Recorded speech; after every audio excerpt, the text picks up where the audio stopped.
Hey guys, so I'm doing a longer form video today just to show you my back workout, some of the things that I do on back day. Now, no two back days ever look the same for me. And some days I train light, some days I train heavy. Sometimes I go for volume, and sometimes I just go for heavy weight and low volume, 2 or 3 actual movements and go heavy.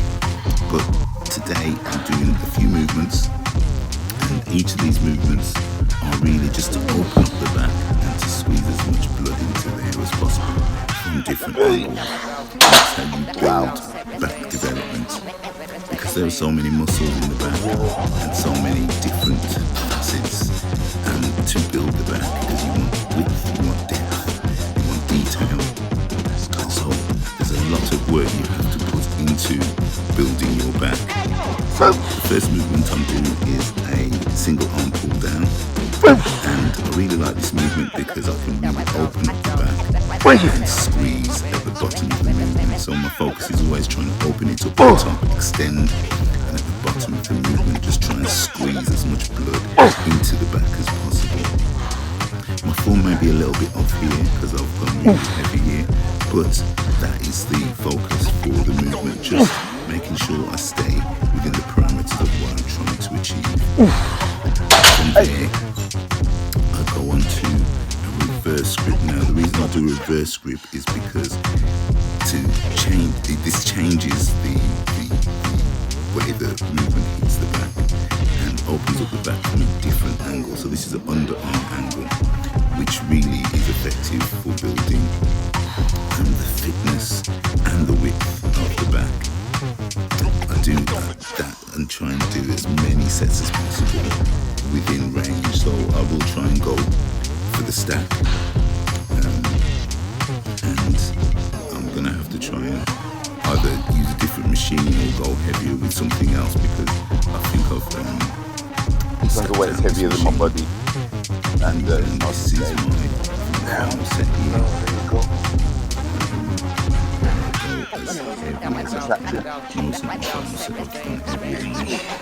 But I think the problem that I have here is that kind of strap me. I don't have anything to put my feet under to hold me down. Now, the reason why I'm doing that is because I'm trying to prevent myself from using my lower body to pull the weight. I'm trying to use just my back, so it prevents it from going as heavy as I want. More like a stage I've stacked the pull down machine before and do that regularly, but for this movement, putting my feet back, there's nothing to put my feet on to hold me in position. I move from there to another pull down. This one's got the isolated movements on each side, so with this one I will stack it as heavy as I can, and then I will do some isolation movements. So I'll go from 2 plates to 3 plates, which is usually my maximum, 3.5 plates on each side, and then I'll drop it down to 1.5 or 2 plates and do some isolation movements.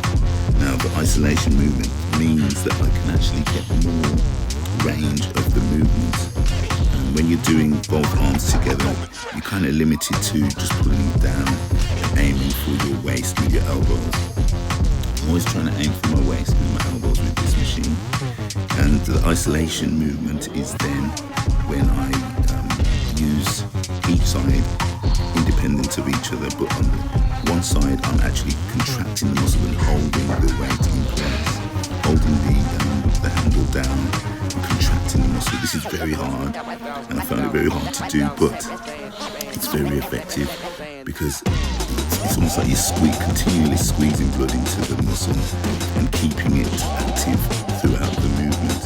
So then I'll go for both arms together, but this time both my arms and the back are on fire. I love this movement, and I always try and keep this in my back routine for the width and the thickness and the detail that this movement actually gives me. From there, I do variations of rows. This is one of my favourite variations of rows, dumbbell rows.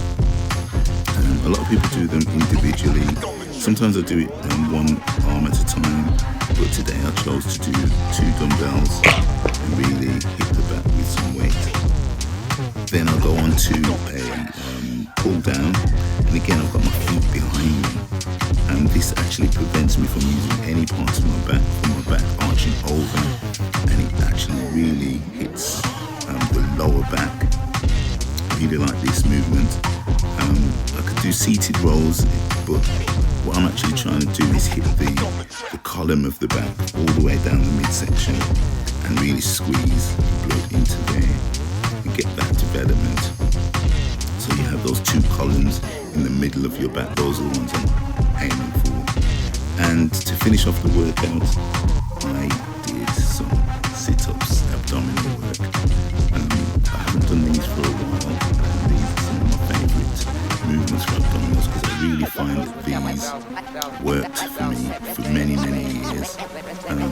When I was younger, I used to do like sit-ups at home, but I know that whichever way you do sit-ups, the more volume you do, the better the results you have.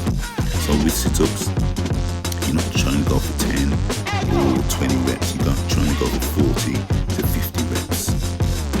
So what I do, I combine this with some twists so I can hit the obliques and get that shape and definition in the midsection. I'm always trying to go for high reps with this. I'm not trying to build the muscle here, but I'm trying to tone the muscle. So that's why I use high reps, just to get the muscles contracting and shaping them and making that deep incision into the bellies of the muscle to get that definition. So this was my back and ab workout.